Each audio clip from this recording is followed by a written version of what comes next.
2006 April 23 ഉക്രൈനിലെ Kyiv നഗരം. ഒരു സാധാരണ വൈകുന്നേരം. എന്നാൽ ആ നഗരത്തിലെ തിരക്കേറിയ ഒരു തെരുവിൽ പോലീസ് ഒരു യുവാവിനെ തടഞ്ഞു നിർത്തുന്നു. കാരണം അയാൾ അവിടെയുള്ള ആധുനികമായ കെട്ടിടങ്ങളിലേക്കും ആളുകളുടെ കയ്യിലുള്ള സ്മാർട്ട് ഫോണുകളിലേക്കും ഏതോ അന്യഗ്രഹ ജീവിയെപ്പോലെ നോക്കി അമ്പരന്ന് നിൽക്കുകയായിരുന്നു. അയാൾ ധരിച്ചിരുന്നത് 1950കളിലെ വസ്ത്രങ്ങളായിരുന്നു. കയ്യിൽ പഴയൊരു ക്യാമറ. പോലീസ് ഐഡന്റിറ്റി കാർഡ് ചോദിച്ചപ്പോൾ അവർ ശരിക്കും സ്തംഭിച്ചുപോയി. അത് 1950കളിൽ സോവിയറ്റ് യൂണിയൻ നൽകിയ ഒറിജിനൽ പാസ്പോർട്ടായിരുന്നു. അതിൽ അയാളുടെ പേര് സെർജി പോണമോറെങ്കോ എന്നും ജനന തീയതി 1932 എന്നും രേഖപ്പെടുത്തിയിരിക്കുന്നു. അതായത് അന്ന് അയാൾക്ക് 74 വയസ്സ് ഉണ്ടാകണം. പക്ഷേ അയാളുടെ രൂപം 25 വയസ്സുള്ള ഒരു യുവാവിൻ്റെതായിരുന്നു. സമയം എന്ന പ്രതിഭാസം ഇയാൾക്ക് മാത്രം ബാധകമല്ലാത്തതുപോലെ. പോലീസുകാർക്ക് ഇത് വെറുമൊരു തട്ടിപ്പായി തോന്നി. അവർ സെർജിയെ സൈക്കാട്രിസ്റ്റായ ഡോക്ടർ പാബ്ലോ കുട്രിക്കോവിന്റെ മുന്നിലെത്തിച്ചു. അവിടെ വെച്ച് സെർജി വെളിപ്പെടുത്തിയ കാര്യങ്ങൾ ശാസ്ത്രലോകത്തെ ഞെട്ടിക്കുന്നതായിരുന്നു. 1958 ഒരു വൈകുന്നേരം തന്റെ ക്യാമറയുമായി ഫോട്ടോ എടുക്കാൻ ഇറങ്ങിയതായിരുന്നു സെർജി. പെട്ടെന്ന് ആകാശത്ത് മണൽ ഘടികാരത്തിന്റെ ആകൃതിയിലുള്ള ഒരു വിചിത്ര വസ്തുവിനെ കണ്ടു. ഉടനെ ക്യാമറ എടുത്ത് ആ ദൃശ്യം പകർത്തി. തൊട്ടടുത്ത നിമിഷം അയാൾ കണ്ണു തുറക്കുമ്പോൾ ചുറ്റും മാറിയിരിക്കുന്നു. വർഷങ്ങൾ 50ഓളം മുന്നോട്ടു പോയിരിക്കുന്നു. ഈ കഥ വിശ്വസിക്കാൻ പ്രയാസമായിരുന്നു. പക്ഷേ അയാളുടെ കയ്യിലുണ്ടായിരുന്ന ക്യാമറയിലെ അഗഫ ഫിലിം റോൾ പരിശോധിച്ച ഫോട്ടോ വിദഗ്ധൻ വഡീം പോയ്സ്നർ അത്ഭുതപ്പെട്ടു. 1970കളിൽ ഉൽപാദനം നിർത്തിയ ആ ഫിലിം റോൾ അപ്പോഴും പുതിയതുപോലെ ഇരിക്കുന്നു. അത് ഡെവലപ്പ് ചെയ്തപ്പോൾ ലഭിച്ച ഫോട്ടോകളിലൊന്ന് 1958 കൈവ് നഗരത്തിൻ്റെതായിരുന്നു. മറ്റൊന്നിൽ ആകാശത്ത് പറക്കുന്ന ആ നിഗൂഢമായ പറക്കും തളികയും വ്യക്തമായിരുന്നു. അന്വേഷണം മുറുകുന്നതിനിടയിൽ സെർജിയെ ഒരു ഹൈ സെക്യൂരിറ്റി മുറിയിൽ പാർപ്പിച്ചു. പുറത്ത് 2 പോലീസുകാർ കാവൽ നിന്നു. പക്ഷേ ഏതാനും മിനിറ്റുകൾക്ക് ശേഷം അവർ വാതിൽ തുറന്നപ്പോൾ മുറി ശൂന്യമായിരുന്നു. സെർജി എങ്ങോട്ട് പോയി? CCTV ദൃശ്യങ്ങളിൽ അയാൾ മുറിയിൽ നിന്ന് പുറത്തു പോകുന്നത് കാണാനില്ല. എന്നാൽ അവിടെയാണ് ഏറ്റവും വിചിത്രമായ ഒരു കാര്യം പോലീസ് ശ്രദ്ധിച്ചത്. സെർജി ആ മുറിയിലുണ്ടായിരുന്ന ആ ഏതാനും മിനിറ്റുകളിൽ മുറിയിലെ ക്ലോക്കിലെ സമയം പുറത്തുള്ള ക്ലോക്കിലെ സമയത്തേക്കാൾ പതുക്കെയാണ് സഞ്ചരിച്ചിരുന്നത്. ഇത് കേവലം ഒരാൾ അപ്രത്യക്ഷമായതല്ല, മറിച്ച് ആ മുറിക്കുള്ളിൽ ഒരു ലോക്കൽ ടൈം ഡൈലേഷൻ സംഭവിച്ചു എന്നതിൻ്റെ തെളിവാണ്. പോലീസ് 1958 പഴയ റെക്കോർഡുകൾ പരിശോധിച്ചപ്പോൾ ഞെട്ടിക്കുന്ന മറ്റൊരു സത്യം കൂടി പുറത്തു വന്നു. 1958 സെർജി പോണമോറെങ്കോയെ കാണാതായപ്പോൾ അയാളുടെ അമ്മ നൽകിയ ഔദ്യോഗിക പരാതി ഇന്നും യുക്രൈൻ ആർക്കൈവ്സിൽ ലഭ്യമാണ്.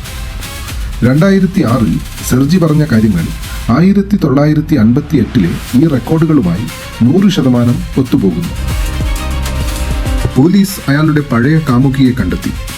വാലന്റീന കുളിക്ക് എന്ന ആ 74-കാരി തന്റെ കാമുകന്റെ പഴയ ഫോട്ടോകൾ കാട്ടിക്കൊടുത്തു. 1958 കാണാതായ സെർജി തന്നെയായിരുന്നു അയാൾ. അതിലും അത്ഭുതകരമായത് 1970കളിൽ വാലന്റീനയ്ക്ക് ലഭിച്ച ഒരു ഫോട്ടോയാണ്. അതിൽ പ്രായമായ സെർജി നിൽപ്പുണ്ട്. അദ്ദേഹം താൻ വരാനിരിക്കുന്ന ഒരു ഭാവി കാലത്തിലാണെന്നും 2050 കീവ് അവിടെ വലിയ കെട്ടിടങ്ങളാണെന്നും അതിൽ എഴുതിയിരുന്നു. ഫോട്ടോയിൽ ഒരു വലിയ രഹസ്യമുണ്ട്. ആ ഫോട്ടോയിൽ സെർജിയുടെ പിന്നിൽ കാണുന്ന കൈവ് നഗരത്തിൽ ഇന്ന് നിലവിലില്ലാത്ത കൂറ്റൻ കെട്ടിടങ്ങളും ആകാശവാഹനങ്ങളും ഉണ്ടായിരുന്നു. അതായത് സെർജി 1958 നിന്ന് 2006 മാത്രമല്ല, അതിനുമപ്പുറം 2050 സഞ്ചരിച്ചു എന്ന് വേണം നമ്മൾ മനസ്സിലാക്കേണ്ടത്. സത്യത്തിൽ ഇതൊക്കെ നടക്കുമോ? സയൻസ് ഇതേപ്പറ്റി എന്ത് പറയുന്നു എന്ന് നമുക്കൊന്ന് നോക്കിയാലോ. ആൽബർട്ട് ഐൻസ്റ്റീൻ്റെ ജനറൽ റിലേറ്റിവിറ്റി തിയറി അനുസരിച്ച് സമയം എല്ലാവർക്കും ഒരുപോലെയല്ല.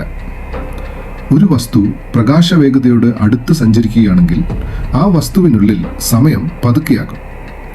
സെർജി കണ്ട ആ നിഗൂഢ വിമാനം UFO അതിവേഗതയിൽ സഞ്ചരിക്കുന്ന ഒന്നായിരുന്നെങ്കിൽ അതിനുള്ളിലെ ഏതാനും നിമിഷങ്ങൾ ഭൂമിയിലെ പതിറ്റാണ്ടുകൾക്ക് തുല്യമായേക്കാം.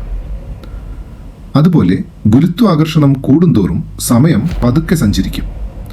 ബഹിരാകാശത്തെ ബ്ലാക്ക് ഹോളുകൾക്ക് സമീപം സമയം ഏതാണ്ട് നിശ്ചലമാകും. രണ്ടാമതായി നമ്മൾ മനസ്സിലാക്കേണ്ടത് വേം ഹോൾസ്, ഐൻസ്റ്റൈൻ റോസൻ ബ്രിഡ്ജുകളെ പറ്റിയാണ്. ഭൗതികശാസ്ത്രത്തിലെ ഒരു സാങ്കല്പിക പ്രതിഭാസമാണ് വേം ഹോളുകൾ. സ്പേസ് ടൈമിനെ രണ്ടായി മടക്കി ഒരു തുരങ്കം നിർമ്മിക്കുന്നത് പോലെയാണിത്. It's a short cut through time. പ്രപഞ്ചത്തിലെ രണ്ട് ദൂരസ്ഥലങ്ങളെ തമ്മിലോ അല്ലെങ്കിൽ രണ്ട് വ്യത്യസ്ത സമയങ്ങളെ തമ്മിലോ ബന്ധിപ്പിക്കാൻ വേം ഹോളുകൾക്ക് കഴിയും. സെർജി അറിയാതെ ഇത്തരമൊരു വേം ഹോളിലൂടെ കടന്നുപോയതാകാം. അതായത് ആക്സിഡന്റൽ ടൈം സ്ലിപ്പ് എന്ന് സ്പെക്യുലേറ്റീവ് സയൻസ് പറയുന്നു. മൂന്നാമത്തേത് quantum super position and multiverse theory. Quantum mechanics അനുസരിച്ച് ഒരേ സമയം പല യാഥാർത്ഥ്യങ്ങൾ, അതായത് പാരലൽ റിയാലിറ്റീസ് നിലനിൽക്കാൻ സാധ്യതയുണ്ട്. ഇത് പ്രകാരം സെർജി നമ്മുടെ പ്രപഞ്ചത്തിലെ 1958 നിന്ന് 2006 വന്നതല്ല, മറിച്ച് മറ്റൊരു സമാന്തര പ്രപഞ്ചത്തിൽ നിന്ന്, അതായത് പാരലൽ യൂണിവേഴ്സിൽ നിന്ന് നമ്മുടെ ലോകത്തേക്ക് എത്തിയതാകാം. അവിടെ സമയം സഞ്ചരിക്കുന്നത് മറ്റൊരു രീതിയിലായിരിക്കും.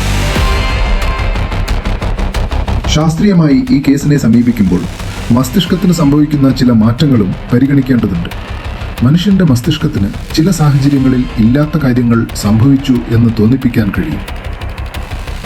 എന്നാൽ സെർജിയുടെ കാര്യത്തിൽ അയാളുടെ കയ്യിലുണ്ടായിരുന്ന ക്യാമറയും ഫിലിമും ഈ സൈക്കോളജിക്കൽ വാദത്തെ ദുർബലമാക്കുന്നു.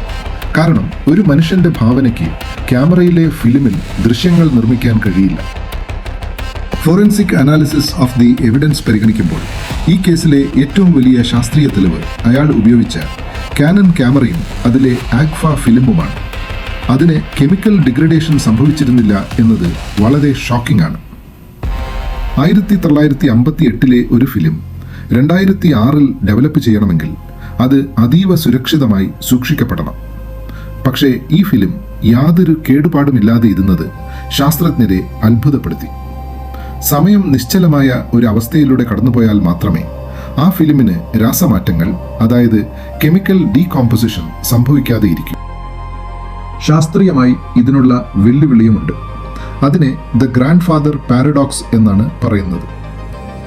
ടൈം ട്രാവൽ പറയുമ്പോൾ ഏറ്റവും വലിയ തടസ്സമായി ശാസ്ത്രം ചൂണ്ടിക്കാണിക്കുന്നത് ഈ വൈരുദ്ധ്യമാണ്.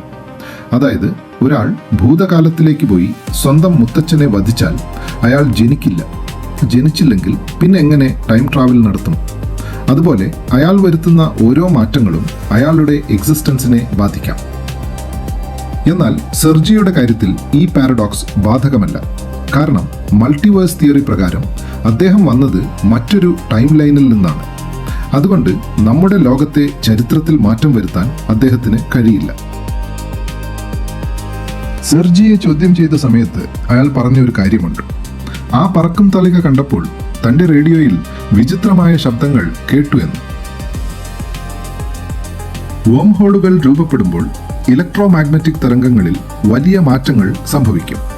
ഇത് സ്പേസ് ടൈമിൽ ഒരു പിളർപ്പുണ്ടാകുന്നു എന്നതിന്റെ ശാസ്ത്രീയ ലക്ഷണമാണ്. സെർജിയെ പോലെ തന്നെ ലോകത്തെ ഞെട്ടിച്ച മറ്റൊരു പേരാണ് ജോൺ ടൈറ്റർ. 2000 നവംബർ മുതൽ 2001 മാർച്ച് വരെ അമേരിക്കയിലെ പല പ്രശസ്തമായ ഓൺലൈൻ ഫോറങ്ങളിലും, പ്രത്യേകിച്ച് ആർട്ട് ബെൽ ഫോറം, ഒരാൾ പ്രത്യക്ഷപ്പെട്ടു. താൻ 2036 നിന്ന് വന്ന ഒരു അമേരിക്കൻ പട്ടാളക്കാരനാണെന്നും ടൈം ട്രാവൽ ചെയ്താണ് ഇവിടെ എത്തിയതെന്നും അദ്ദേഹം അവകാശപ്പെട്ടു. അദ്ദേഹം തൻ്റെ ടൈം മെഷീൻ്റെ ചിത്രങ്ങളും അതിൻ്റെ പ്രവർത്തന രീതിയും ഇന്റർനെറ്റിൽ പങ്കുവച്ചു. ഇത് വെറുമൊരു പെട്ടിയല്ല, മറിച്ച് C204 ഗ്രാവിറ്റി ഡിസ്റ്റോർഷൻ യൂണിറ്റ് എന്ന അത്യാധുനിക യന്ത്രമാണെന്നും അത് ഒരു കാറിനുള്ളിലാണ് ഘടിപ്പിച്ചിരിക്കുന്നത് എന്നും അദ്ദേഹം പറഞ്ഞു. 2036 ലോകത്തെ കമ്പ്യൂട്ടറുകൾ ഒരു വലിയ തകരാറിലേക്ക് നീങ്ങുകയാണെന്നും അത് പരിഹരിക്കാൻ IBM 5100 എന്ന പഴയ മോഡൽ കമ്പ്യൂട്ടർ ആവശ്യമാണെന്നും അത് ശേഖരിക്കാനാണ് താൻ 1975 പോയതെന്നും ഇടയ്ക്ക് 2001 സ്റ്റോപ്പ് ചെയ്തതാണെന്നും അദ്ദേഹം പറഞ്ഞു. രസകരമായ കാര്യം, IBM 5100 കമ്പ്യൂട്ടറിന് അതുവരെ ആർക്കും അറിയാത്ത ഒരു പ്രത്യേക കഴിവുണ്ടായിരുന്നു: എമ്യുലേറ്റ് ഓൾഡർ മെയിൻ ഫ്രെയിം കോഡ്.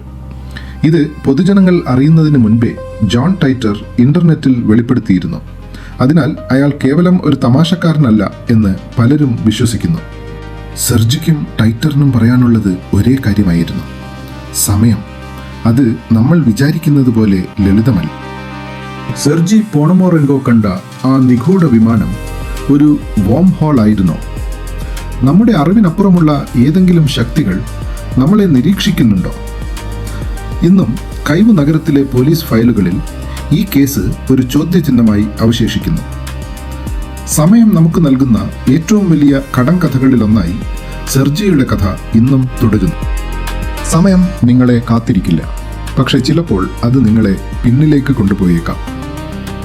അടുത്ത തവണ ആകാശത്ത് വിചിത്രമായ എന്തെങ്കിലും കാണുമ്പോൾ ഒന്ന് ഓർക്കുക, നിങ്ങൾ കാണുന്നത് വെറുമൊരു കാഴ്ചയല്ല, ഒരുപക്ഷെ നിങ്ങളുടെ ഭാവിയോ ഭൂതകാലമോ ആയിരിക്കാം.